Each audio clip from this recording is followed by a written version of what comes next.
Welcome to Midlife Clarity with Dr. Tracy Page, a podcast for women over 40, navigating hormones, metabolism, strength, and confidence in midlife. Midlife is the moment you start asking bigger questions and expecting better answers. This is where we stop minimizing symptoms, dismissing perimenopause and menopause changes, second-guessing ourselves, and accepting this is just how it is. Instead, we get informed. We get curious. We get clear.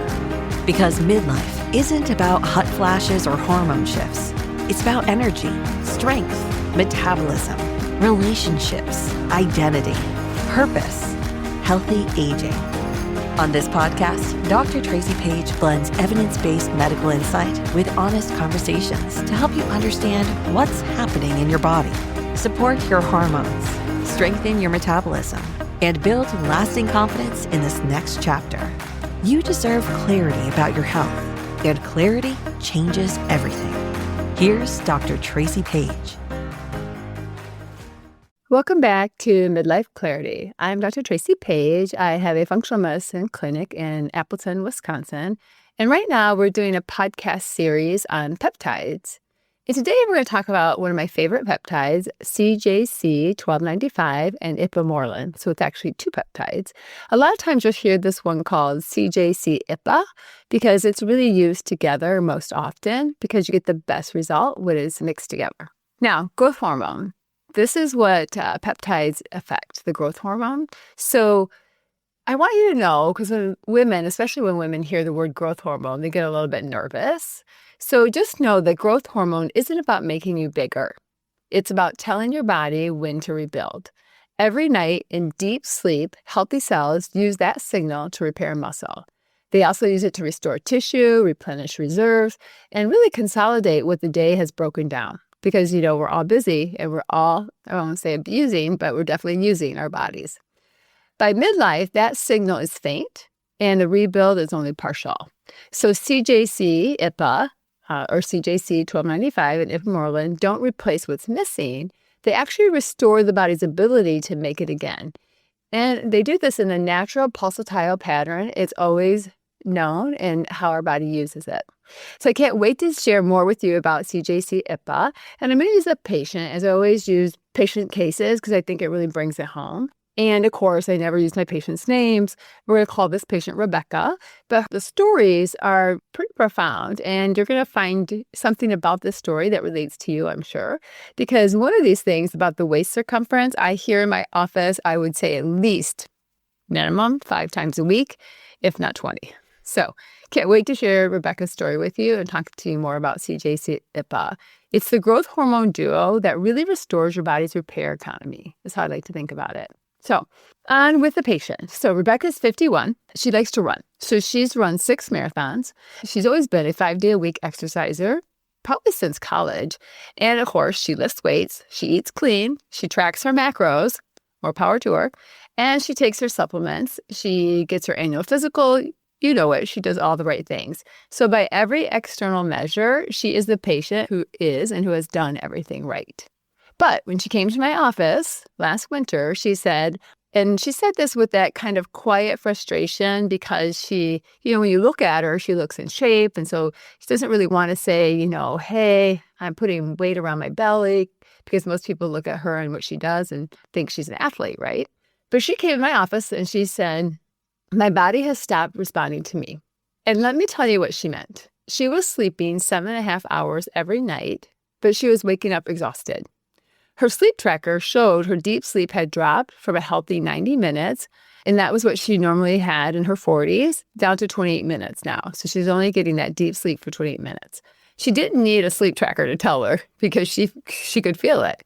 And I'll tell you all the ways it presented itself. So her recovery from workouts had collapsed.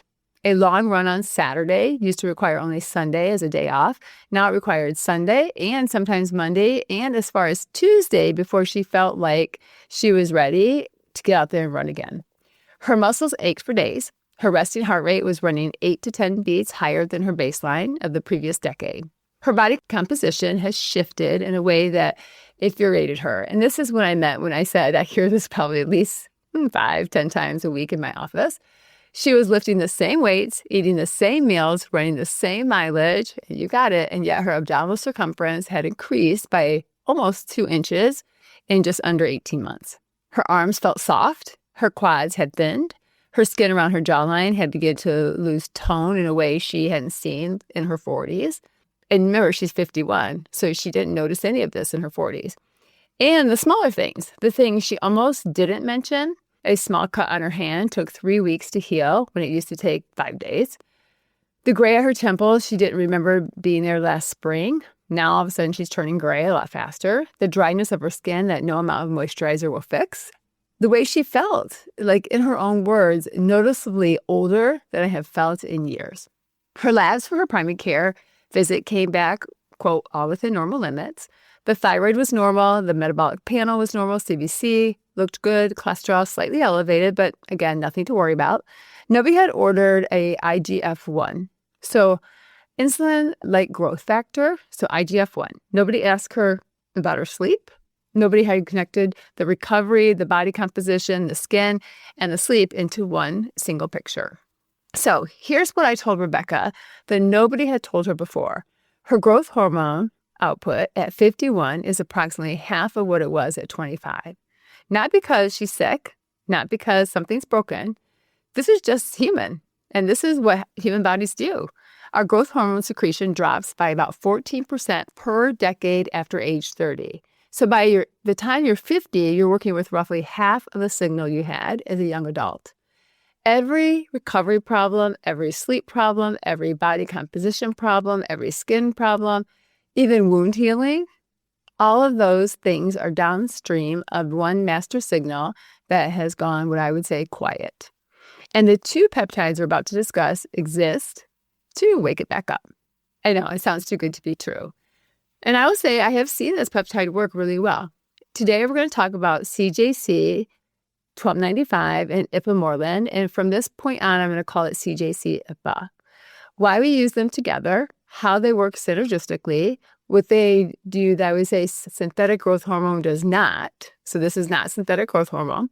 And critically, because patients always ask how they differ from growth hormone replacement therapy that older men on testosterone clinics use sometimes. So the answer is meaningful. And also, too, you've heard growth hormone that maybe young children go on because they're not growing. So I'm going to explain why these peptides in the course of how they work is so important in midlife and how they can be a repair protocol for patients. Okay? So let me tell you what growth hormone actually is, because most people associate it with bodybuilding or with kids, like I said, who are not growing well, and they miss the much bigger story. So growth hormone is what I call the master signaling molecule of repair. Your pituitary gland, a small structure at the base of your brain, produces growth hormone in a pulsatile fashion. So it comes out in pulses. Primarily, this happens during deep sleep stages, but also can happen during fasting and during intense exercise. Each pulse that comes out triggers the liver to produce what we call IGF-1, insulin-like growth factor 1. Which is the actual hormone that does most of the work in the body, and it's the hormone that we can measure. So you can't measure growth hormone because it's pulsatile, but you can, once it travels to the liver, it makes IGF-1, you can measure IGF-1. Together, growth hormone and IGF-1 organize the daily repair, okay? They tell your muscles when to rebuild after a workout. They tell your skin when to lay down new collagen. They tell your bones when to remodel. They tell your immune system when to refresh. And they tell your sleep architecture when to drop into deep sleep. Restorative cycles. They tell your metabolism also how to partition calories toward building muscle and away from storing fat. In children and adolescents, growth hormone produces growth. In adults, it produces what we call maintenance. The same molecule, different jobs at different ages. Right? So the numbers. Growth hormone secretion peaks in adolescence and begins to decline in your 20s. Yes, you heard me, in your 20s. The decline is roughly 14% per decade after age 30. By the time you're 60, you are producing roughly half of what you made at 25. Okay? By 80, the decline can be 80 to 90%. And this phenomenon has a clinical name. It's called somatopause. So we have menopause, we have andropause, now we have somatopause, okay? It's the slow motion fade of the master repair signal. IGF-1 falls in parallel.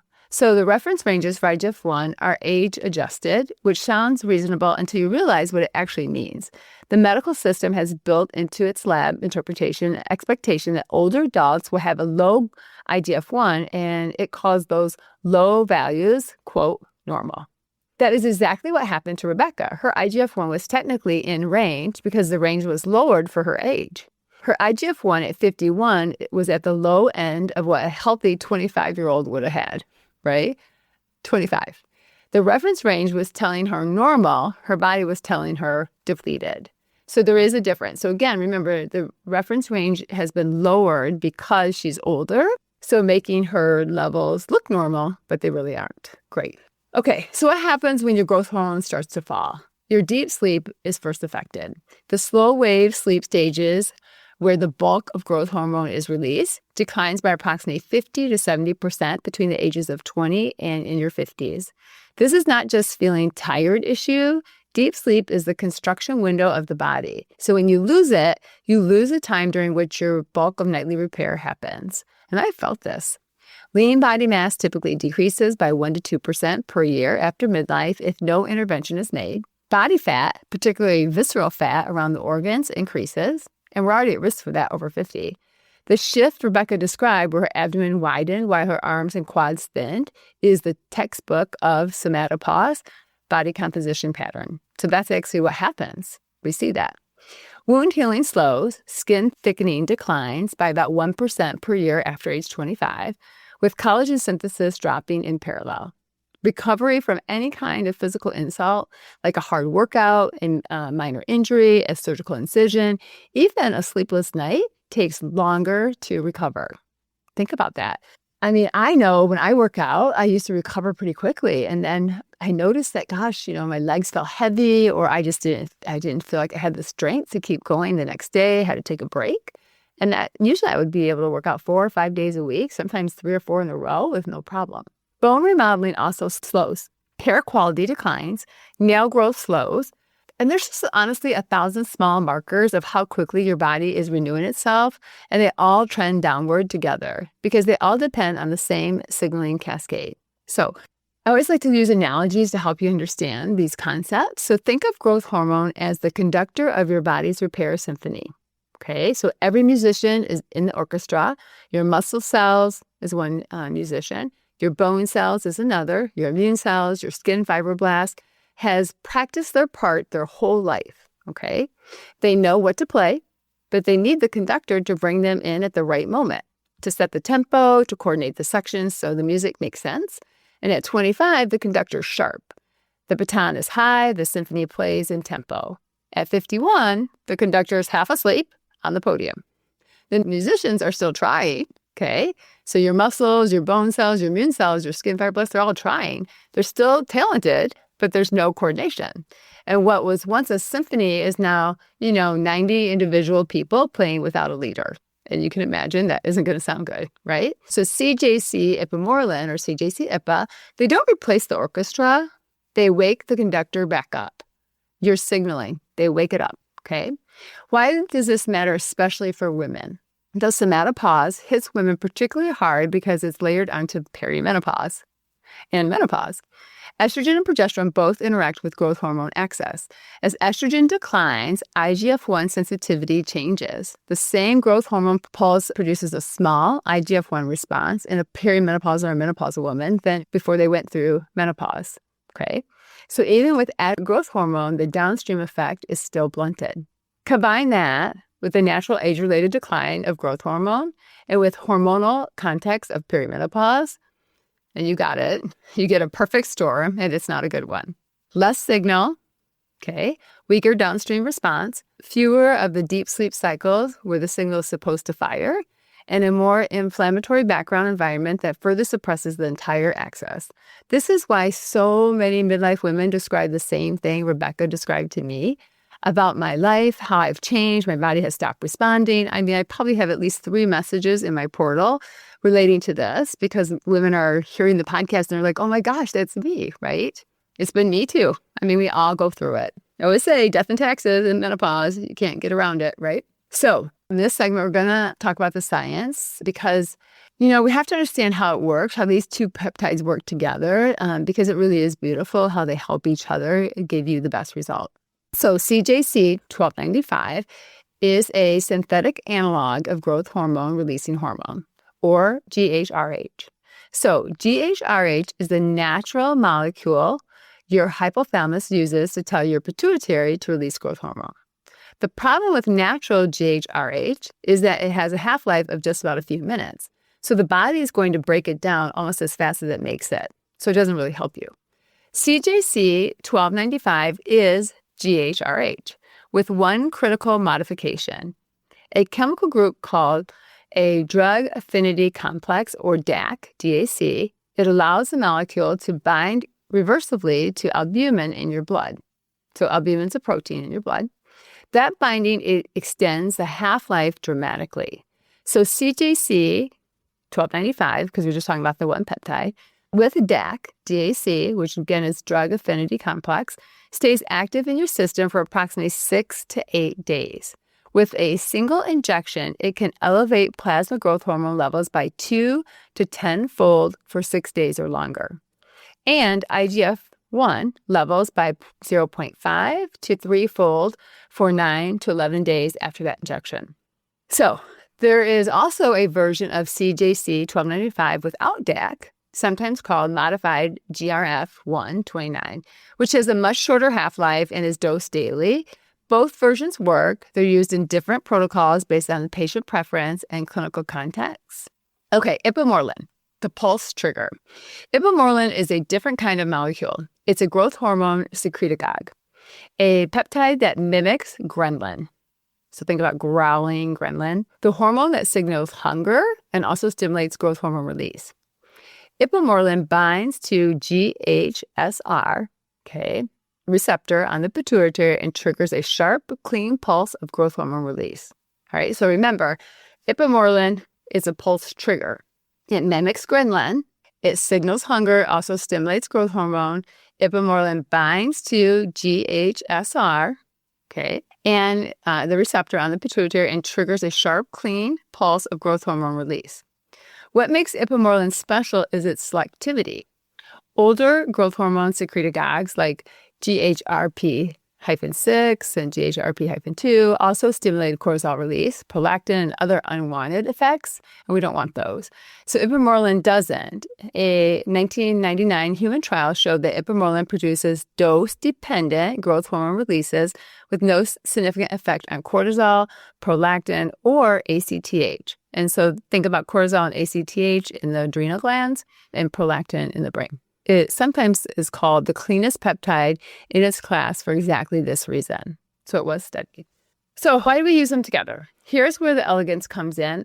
CJC 1295 and ipamorelin, now I'm going to call it CJC-IPA, work through two completely different mechanisms on the same pituitary cells. So CJC binds to the GHRH, receptor.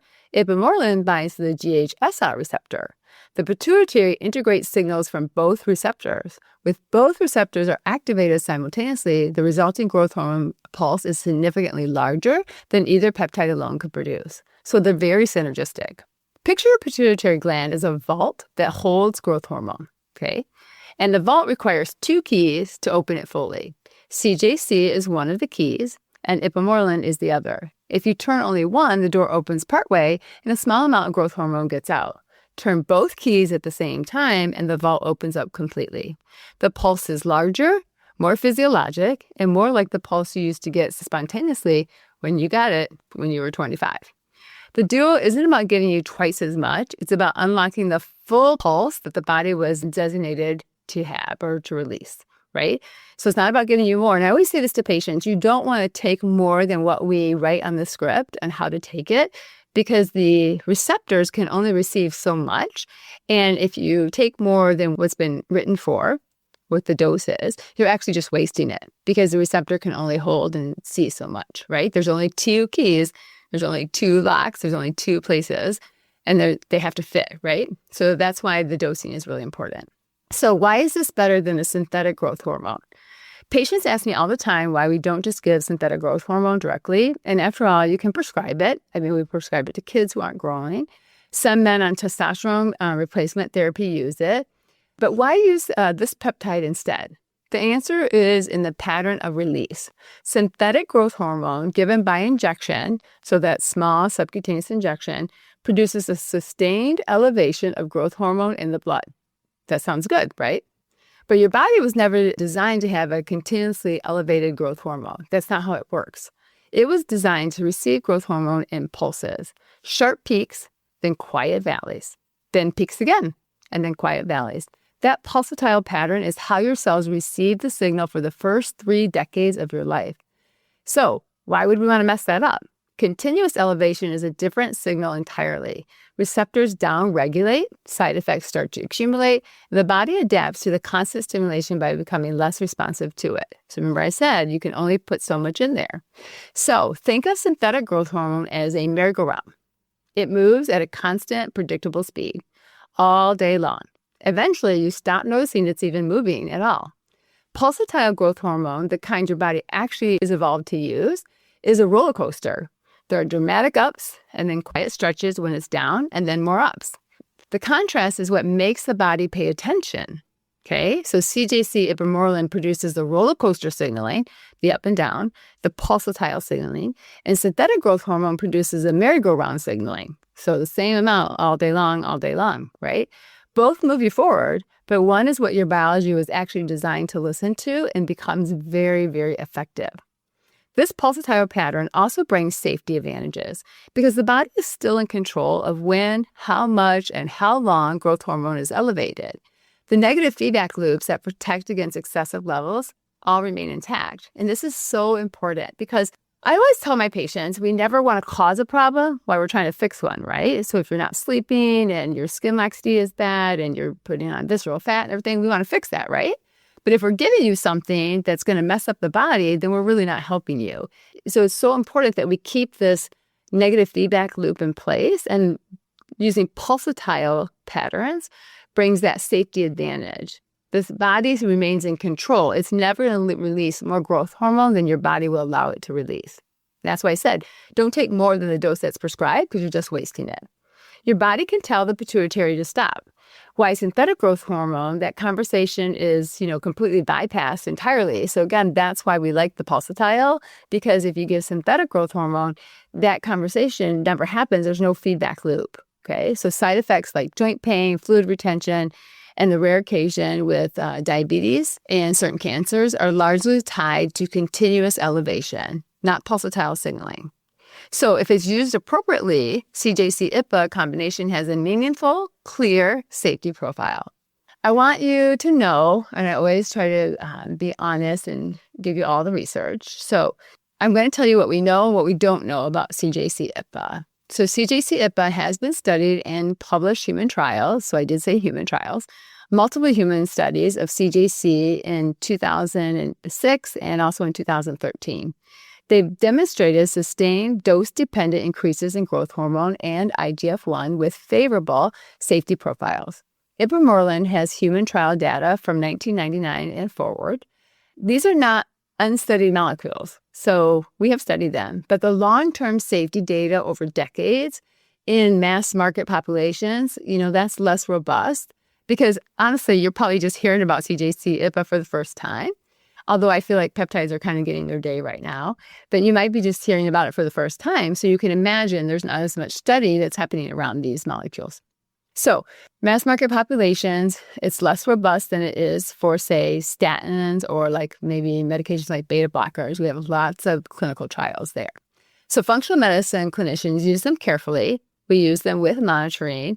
We use them with informed consent. So patients know that they haven't been studied long term. And that's really the honest landscape around these. I've seen amazing results with these peptides. I've used these peptides myself. I mean, my first peptide was CJC-IPA. So it was one of my first ones.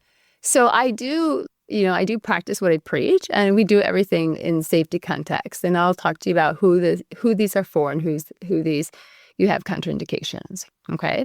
So let's talk about sleep architecture. So let me walk you through what patients actually notice when this combination is doing what it should.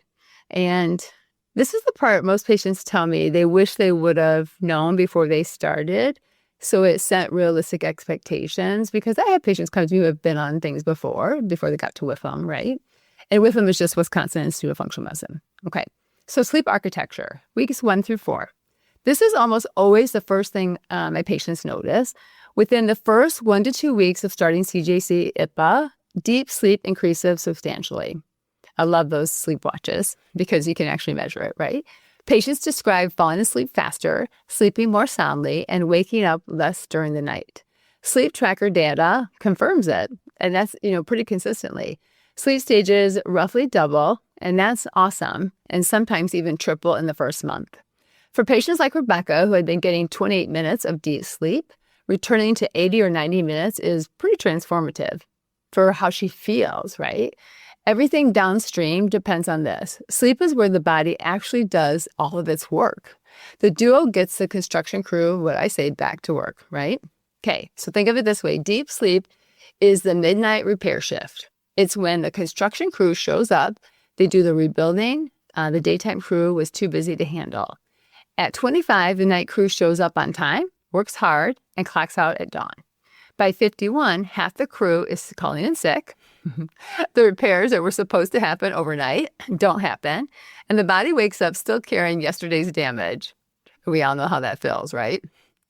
So CJC ipamorelin send the crew a message that says, come back to work, show up on time, show up tonight. The repairs that have been backing up for years finally get done, right? That alone just makes you want to start it right now. I mean, makes me want to go back on it right now. Okay. Number 2, what do we notice from exercise? So in weeks 2 to 6, and I would say by week 3 or 4 for sure, patients describe a noticeable change in how their body responds to training. The 2-day muscle soreness Rebecca was experiencing after long runs typically resolves in 24 hours instead of 48 to 72. Workouts feel more productive. The next workout doesn't carry the fatigue of the previous one. I've had that. I would say for active patients, weekend warriors, women returning to fitness in midlife. I encourage this a lot during my patient practices. This is often the change that makes them feel like themselves again. So like I said, I had patients in the portal waiting because they listen to the podcast and they're like, I need this. Like, this is me. Like, I want to exercise in midlife, but my body is not responding the way it used to. So what happens to body composition? So I would say now we're into months, so months 2 through 6, and I can tell you my own personal experience. So I went on CJC-IPA, and the vial usually lasts right around 3 months. You do it 5 nights on, 2 nights off, and I did start to notice changes at 3 months, but I really noticed changes from that 4, 5, and 6 months. So I always tell patients, right after you've done 3 months, it's not the time to stop it. You really want to see what happens in month 4, 5, and 6. And then we take a little washout period, which I'll talk about, okay? So body composition changes, they're slower and quieter than sleep changes, and they require the foundations to be in place. So I've preached these till I'm blue. Adequate protein, strength training, sleep, stress management. With those in place, patients typically can see lean body mass increase by 2 to 5% over 6 months. And fat mass, particularly visceral fat around the midsection, decreases pretty meaningfully. The textbook somatopause body composition pattern, it really does reverse. Arms start to regain their tone, quads firm up, the waistline tightens, and it's not a dramatic transformation. So it's not going to happen overnight, but it's a gradual restoration of the body composition that you had several years ago, especially if you were that person who was eating adequate protein, strength training, sleep, and stress. So if you're a person who's never done that before, then you should expect that your outcomes are going to be a little pushed out a little bit, right? Because the body has to catch up of what has not been given and what it's not been doing. Okay, number 4, skin, hair, and nail quality. So months 3 through 6, collagen synthesis improves. Skin thickness immeasurably increases. Patients describe their skin feeling thicker, more alive. The dryness Rebecca was fighting begins to resolve from the inside, not just from moisturizer. Her hair growth quality improves. Nails grow faster and stronger. None of this is dramatic in the first month, so I really want to emphasize that. These are tissues that turn over slowly, but by month 4 or 6, patients often comment that strangers have even noticed something is different about them because, of course, they look the same, but they can't quite name it because they're starting to look healthier and younger and more vibrant. Around, I would say, throughout this whole process, wound healing starts to get better. So I have used these peptides in patients post-surgery who are not healing. They've been pretty amazing. This and another peptide I'm going to talk about later. But this is one of the most striking effects. The same small cut or scrape that took 3 weeks to heal pre-treatment now heals in expected 5 to 7 days. Post-surgery recovery accelerates. Bruises resolve faster. The body's repair machinery works better. And that's all because the conductor is back in place. And so the body's just hitting its tempos, right? Everything is, symmetric. Everything's listening. You can hear it, right? Just like a beautiful symphony, you can hear it. It all chimes in together. And that's what's happening in the body. And then finally, energy and cognition. Well, that and bone density I'm going to talk about. So energy and cognition, this is harder to attribute to growth hormones specifically because remember, they're sleeping better. So I always kind of argue with this one. Like, is it the better sleep and the deeper sleep? But we do see that energy and cognition definitely change around months 1 through 3. Okay. The experience of having that is just amazing. Better sleep produces better daytime energy, better mood stability, better cognitive clarity. And patients describe feeling more present and less foggy when they take CJC-IPA. Okay. So let's go back to our construction site. So IGF-1 is the on-site hormone that the growth hormone hires. Think of it that way. Think how I want to tell you this. So IGF-1 is the on-site hormone that the growth hormone hires. Growth hormone gives the order. IGF-1 actually directs the work crews on the ground. And those work crews are your cells. Your muscle fibers, your fibroblasts, your bone-building osteoblasts are still all on the payroll, right? They're all part of your crew. They haven't retired. They've just been waiting at the job site all this time for someone to hand them the day's work orders, right? So all this is in your body. It's all sitting there waiting. But remember, your growth hormone, you're not producing it. So your body doesn't have anything to do, right? It's just sitting around. So CJC-IPA restored the chain of command. The CEO, let's call that your pituitary, issues the order. The foreman, IGF-1, okay, let's do that. So the CEO is your pituitary. Growth hormone, so remember, growth hormone hires the on-site foreman, so that's IGF-1. Okay, so the CEO, your pituitary, growth hormone hired your IGF-1. Your IGF-1 is your foreman. He shows up.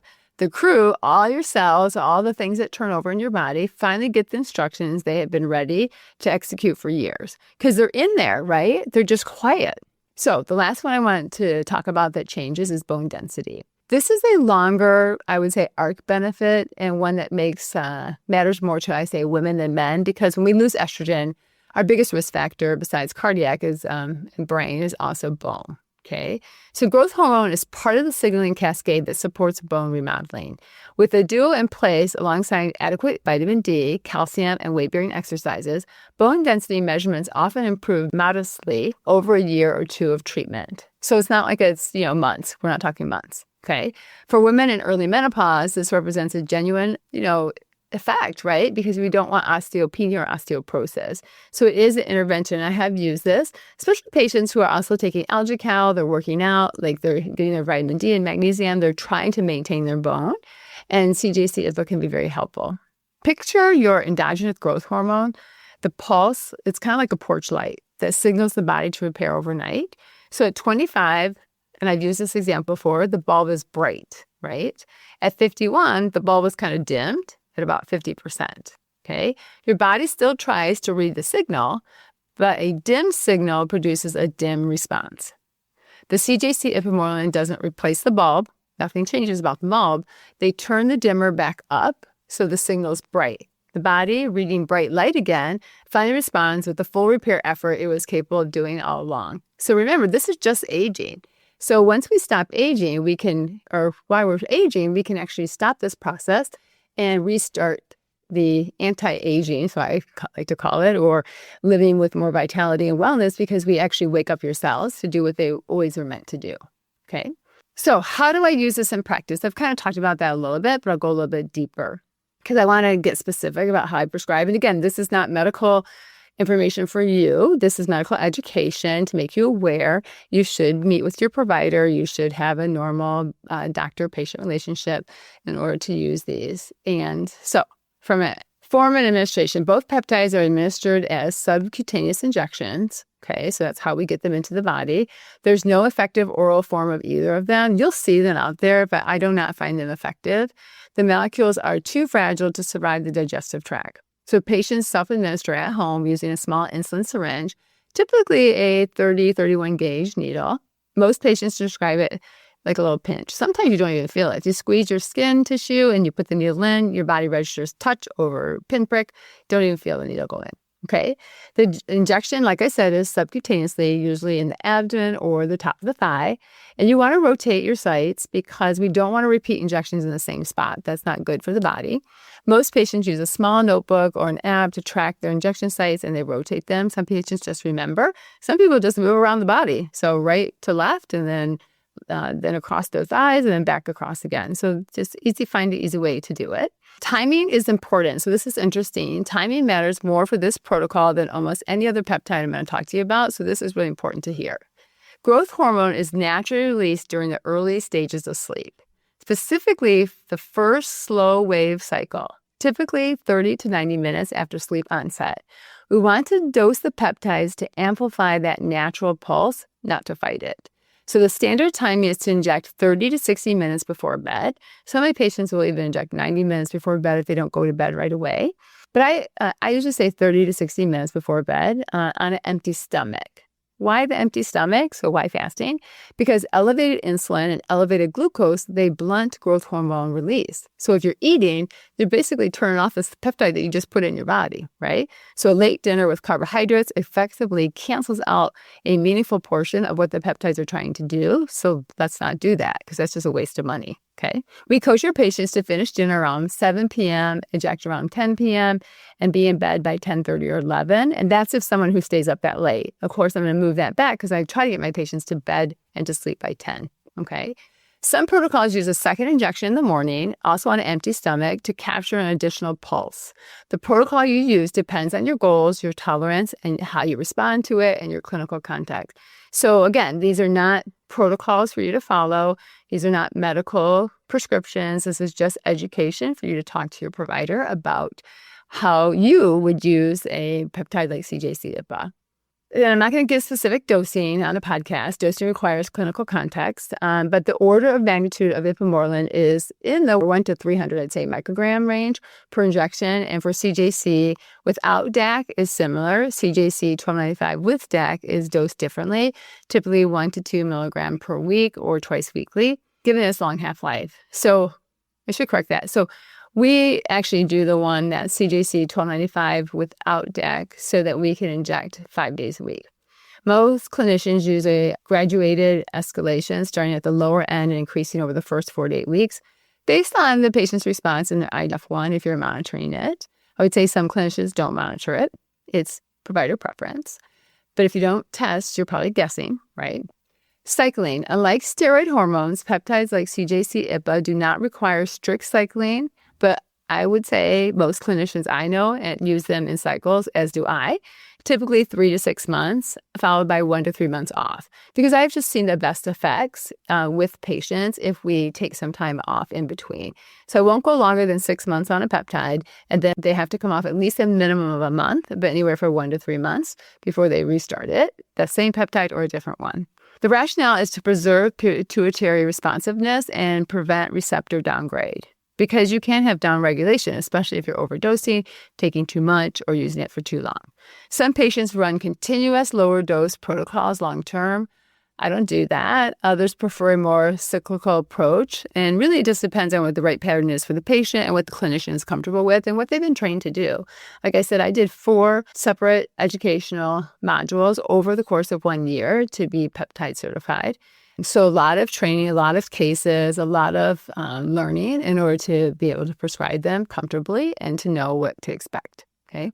Monitoring this is the peptide protocol where lab monitoring matters most. So we do check IGF-1. It's good to check a baseline. Then again, about 8 to 12 weeks, depending on how long the patient's going to be on the peptide. Then we also do periodical during ongoing treatment. We want IGF-1 to increase from a low or low normal range up to the upper end of the age-adjusted normal range. So again, age-adjusted normal range, not above it. IGF-1 above the upper limit of normal is associated with, I would say, risk, including potential effects on insulin sensitivity and small association with certain cancers. And I would say the peptides do not cause cancers. This is a really important concept to hear because I've had patients who have cancer who have been on peptides, and it depends on the peptide and what type of cancer they had. Okay, so I'm going to say that. So that's two different things. They could have had a cancer. They can be on a peptide that doesn't have receptors for that cancer. So that's something the clinician really needs to know and understand. And I always tell patients, peptides do not cause cancer, but if you have a cancer inside your body, peptides cause increase in growth hormone, which increases IGF-1, that increases everything the cells to function and to produce. So if you have a cancer that you don't know about, peptides can cause that cancer to grow, okay? All right, so that's really important because we don't want anyone to get cancer. We don't want to cause a problem while we're treating, right? Okay, we dose adjust to keep levels in optimal range. We always do that. And we also monitor fasting glucose, hemoglobin A1C. Those are part of our typical wellness panel, and we monitor those anyways when we see our patients.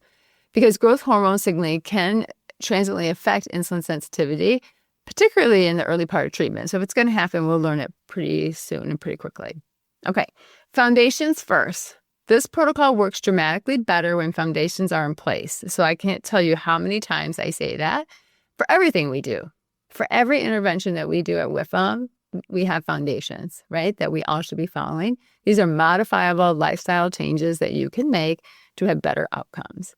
That means adequate protein, at least 1 gram per pound of ideal body weight, which most midlife women are not eating, sometimes myself included. I just did my InBody the other day, and I'm unfortunate to say that I did lose some pounds of muscle, and I know exactly why, because I've been working a lot. I have not been sleeping as well as I normally sleep. So I'm probably not making any growth hormone either, right? And it results in a loss of muscle and poor recovery, which I told you I was having earlier, right?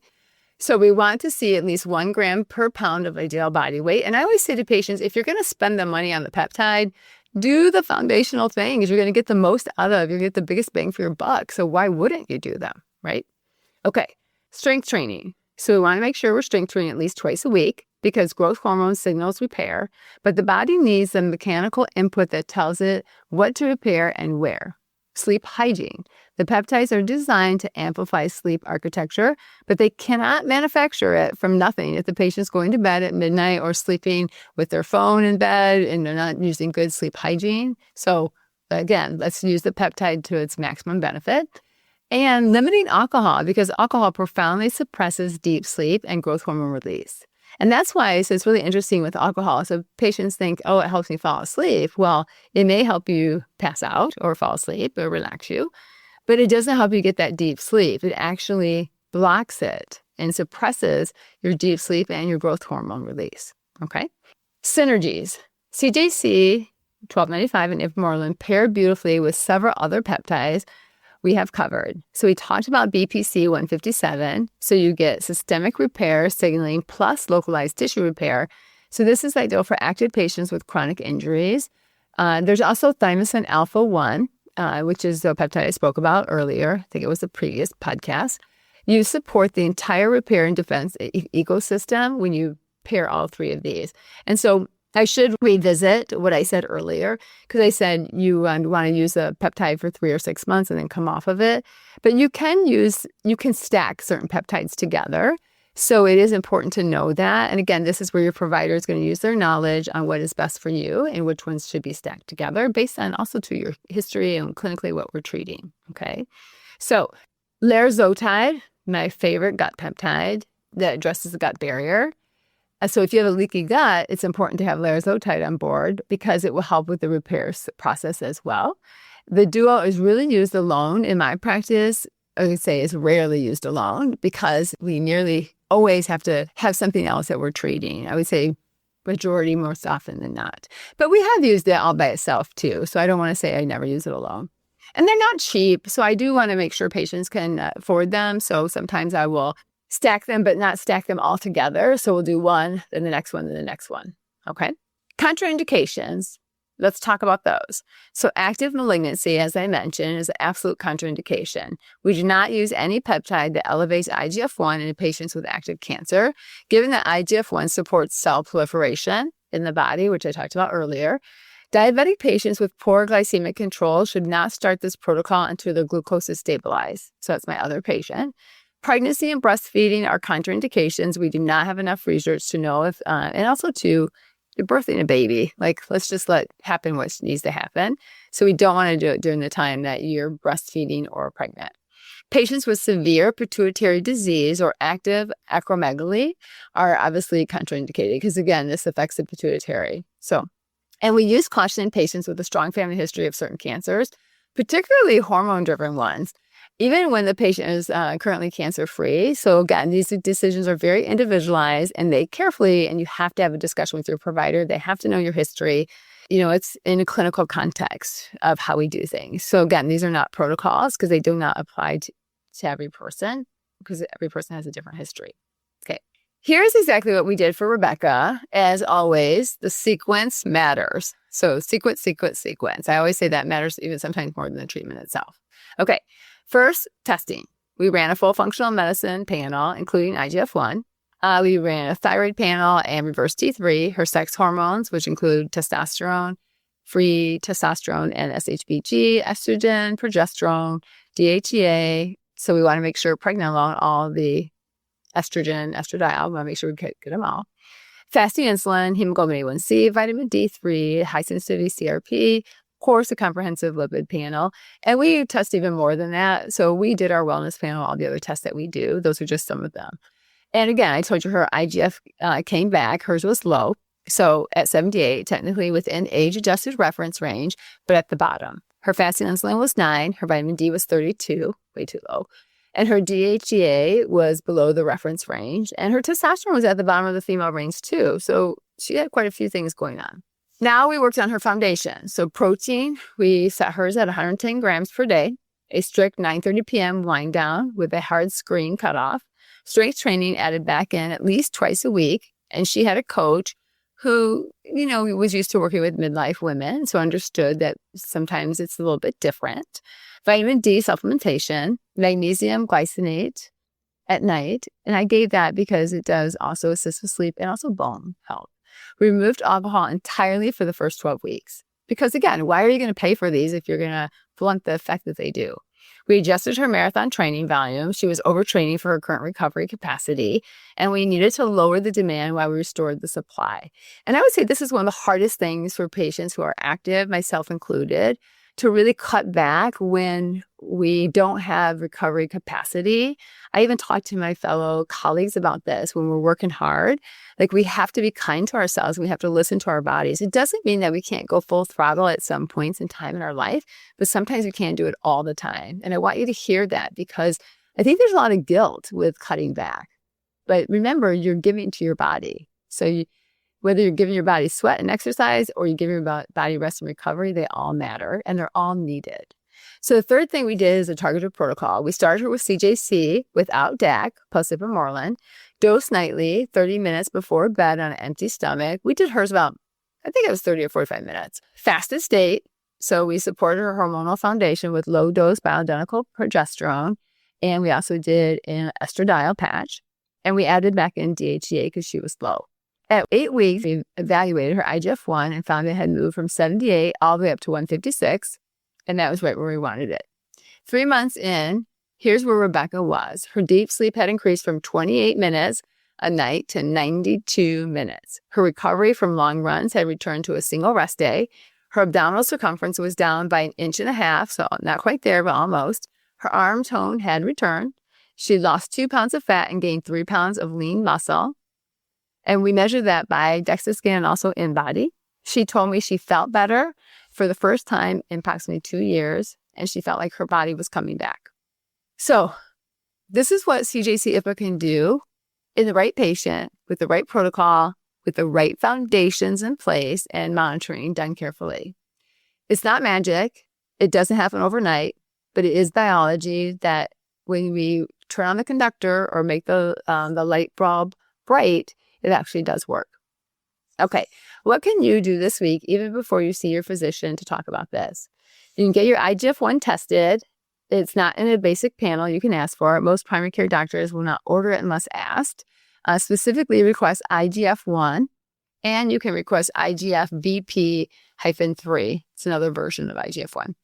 The age-adjusted normal range hides real depletion. So the goal is to know where you stand and aim for the upper portion of the range, not the bottom. Stop eating after 7 p.m. Late carbohydrate intake spikes insulin, which blunts the natural growth hormone pulse during sleep. This signal change can meaningfully improve your endogenous growth hormone release at no cost. So you can just improve it that way. Strength training twice a week minimum. Resistance training is one of the most powerful natural triggers of growth hormone release. Cardio matters, hear me, for cardiovascular health, but it does not produce the same growth hormone signal that you get from lifting weights. Prioritize the first 90 minutes of sleep and protect it like your life depended on it. The largest natural growth hormone pulse occurs in that first slow wave cycle, typically 30 to 90 minutes after sleep onset. Cool, dark room, no screens after 9, alcohol-free evenings, consistent bedtime.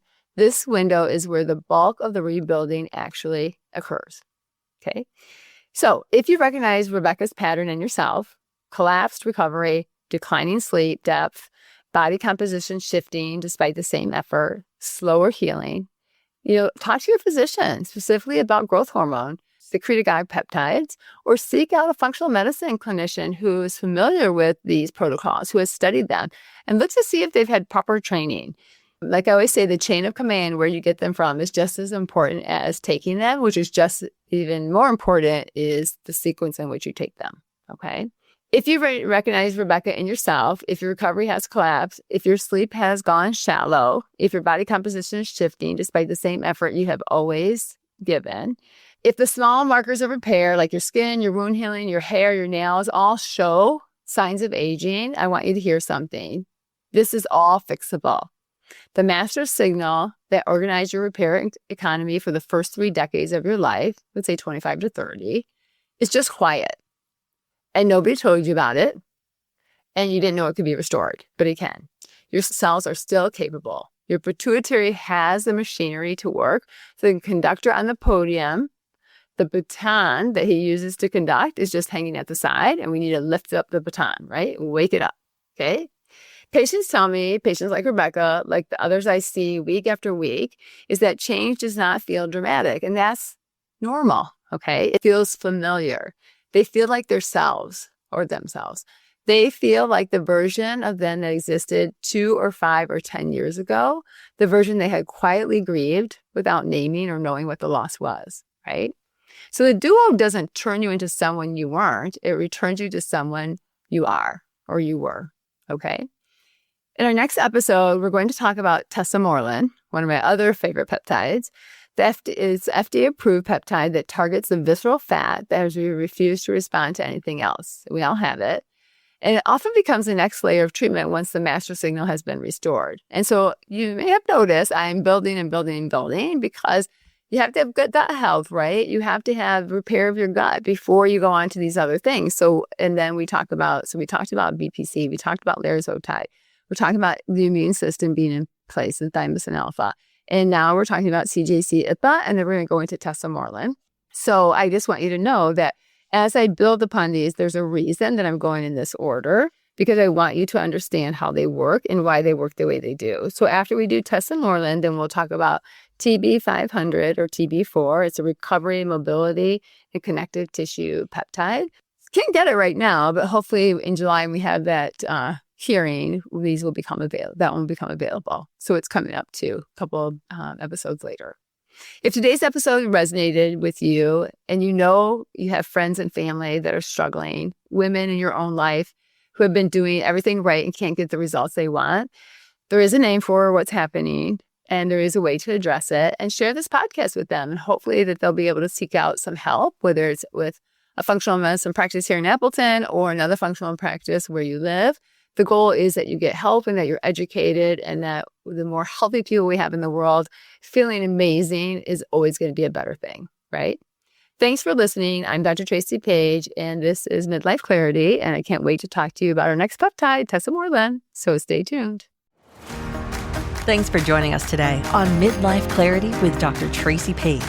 Be sure to subscribe so you don't miss future episodes where we continue to break down the science, the myths, and the mindset shifts around hormones, perimenopause, menopause, metabolism, and the strength for women over 40, so you can feel like yourself again, maybe even better than before. If something in today's conversation resonated with you, share it with a friend who needs to hear it. Midlife health becomes easier when we stop whispering about hormone changes and start having informed, honest conversations. Before we go, a quick reminder. The information shared on this podcast is for educational purposes only and is not intended as medical advice. It does not replace a consultation with your own physician or qualified healthcare provider. Always seek professional medical guidance regarding your personal health concerns. Until next time, stay curious, stay informed, and remember, clarity changes everything.